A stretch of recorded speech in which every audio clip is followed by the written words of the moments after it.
हाँ तो स्टूडेंट, पिछले वीडियो में अपन ने कंसंट्रेशन ऑफ सॉल्यूशन देखी थी। आज हम इसी को आगे बढ़ाते हैं और हम बात करते हैं जो सबसे बहुत इंपॉर्टेंट टॉपिक है इस चैप्टर का, वो है molarity.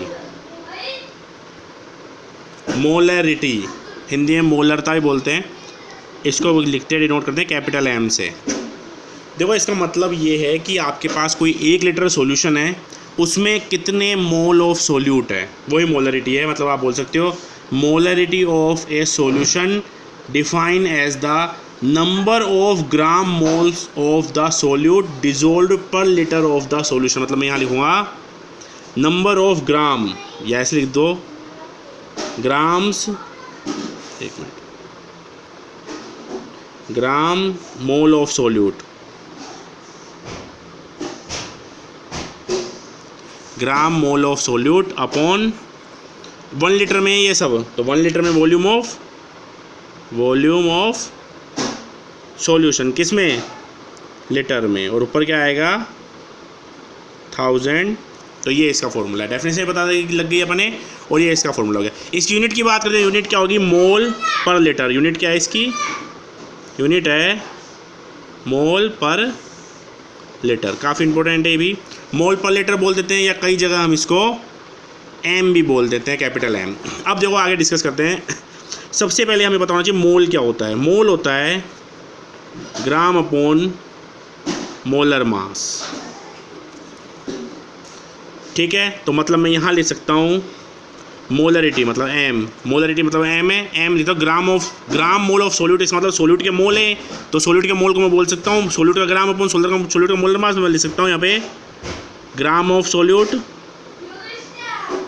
Gram of solute upon, देखो ग्राम मोल ऑफ सोल्यूट है, तो मोल ऑफ सोल्यूट का मतलब है ग्राम upon molar mass, gram of solute upon molar mass of solute, molar mass of solute. ठीक है, नीचे की तरफ क्या है, volume of solution, volume of solution. ठीक है, यहाँ पे 1 मिनट मैंने 1000 गलत लिख दिया था, यानी कि ये तो कोई 1000 तो था ही नहीं यहाँ पे। देखो वापस, gram of solute upon molar mass of solute. देखो मोलर मास ऑफ सोल्यूट, मोल को लिख सकते हैं ना, ग्राम और मोलर मास, और उसके बाद जो बचा हुआ था वो यहाँ रख दिया। अब देखो यहाँ मैं ml लिखता हूँ, ml, तो ml लिख दिया, मतलब लीटर को ml में बदला तो 1000 का भाग दोगे, 1000 ऊपर चले जाएगा, मतलब ml लिखना तो ऊपर क्या आएगा 1000। तो प्रॉपर फॉर्मूला हमारा ये है, इसको हम न्यूमेरिकल में यूज कर सकते हैं। मतलब gram of solute upon molar mass of solute, नीचे की तरफ वॉल्यूम ऑफ सोल्यूशन है ml में, ध्यान रखना ml में, और ऊपर है 1000। अगर लीटर में है तो फिर 1000 ऊपर लगाने की जरूरत नहीं है हमें। अब आगे बढ़ते हैं। अब सबसे बात आती है कि मोल, ग्राम और मोलर मास निकालते हैं। मोलर मास कैसे निकालते हैं आप सभी को पता है। जैसे आप एटॉमिक मास की बात करते हो, एटॉमिक मास याद रखना, हाइड्रोजन का होता है 1, और लिथियम का होता है 7, सोडियम का होता है 23, ये याद रखना है आपको। क्लोरीन का होता है 35.5, इस तरह से। पोटेशियम का होता है 39, नॉर्मल है, ये सब आपको याद रखने हैं।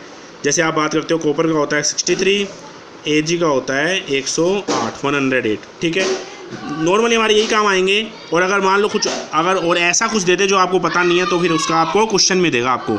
दूसरी बात, जो इसमें नहीं है उनको हमें करना है डबल। जैसे मान लो कार्बन है, कार्बन को हमें क्या करना है, डबल।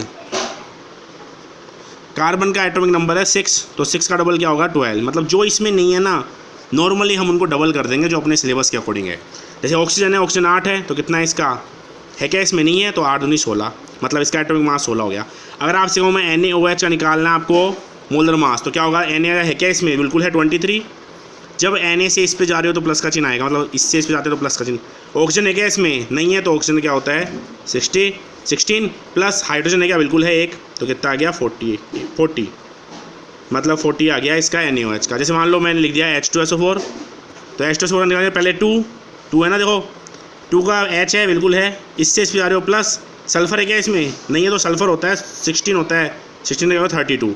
मतलब क्या किया, इसमें जो नहीं है ना उसका फिर एटॉमिक नंबर का डबल कर दो, तो 32 प्लस 4 है ना।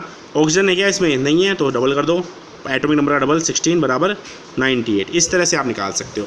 तो हमने यहाँ पर ये देख लिया। अब सबसे पहले तो क्वेश्चन देखते हैं। क्वेश्चन मान लो ये आ गया अपने पास, जैसे बुक का देख लो या कोई सा भी देख लो। क्वेश्चन जैसे जो भी आ जाए, आपसे कहे कि 5 ग्राम NaOH dissolve in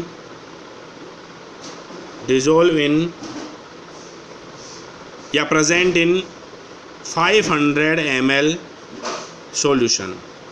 तो आपको मोलरिटी निकालनी है।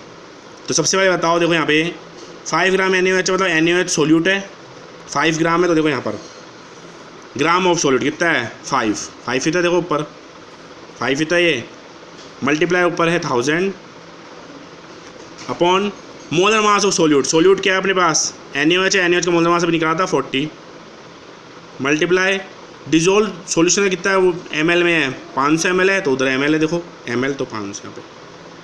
तो यह आपका आंसर आ जाएगा जितना भी है 0.25 मोल पर लीटर, या इसको लिख सकते हो 0.25 m, ये भी लिख सकते हो आप। ठीक है, तो बिल्कुल सिंपल है, आप इसको इजीली कर सकते हो। अब हम बात करते हैं मोलैलिटी की। मोलैलिटी स्मॉल m से लिखते हैं। ये क्या होता है, बिल्कुल वो सेम ही है, बस थोड़ा सा अंतर होता है। इसमें क्या होता है, इसमें जो मोल ऑफ सोल्यूट है वो डिजोल्व होते हैं पर किलोग्राम ऑफ सोलवेंट, मतलब mole of solute present in पर किलोग्राम ऑफ सोलवेंट, या weight of solvent, weight of solvent किस में है, किलोग्राम में है। अब वही बात मोल ऑफ सोल्यूट क्या ले सकते हो आप, gram of solute upon solute का क्या है मोलर मास, या molar mass of solute multiply weight of solvent, weight of solvent अगर ग्राम में रखते हो, ग्राम में रख रहे हो किलोग्राम को, तो ऊपर क्या आ जाएगा 1000। तो ये हो गया स्मॉल m का फॉर्मूला। मतलब gram of solute, molar mass of solute, weight of solvent. और ये देखो सोलवेंट का मतलब क्या होता है पता है ना, सॉल्यूशन में जब आप सोल्यूट और सोलवेंट को ऐड करते हो तो बनता है सॉल्यूशन। तो अब सोलवेंट का दे रखा है यहाँ पे, थोड़ा ध्यान रखना है इस चीज़ का, काफ़ी इंपॉर्टेंट है।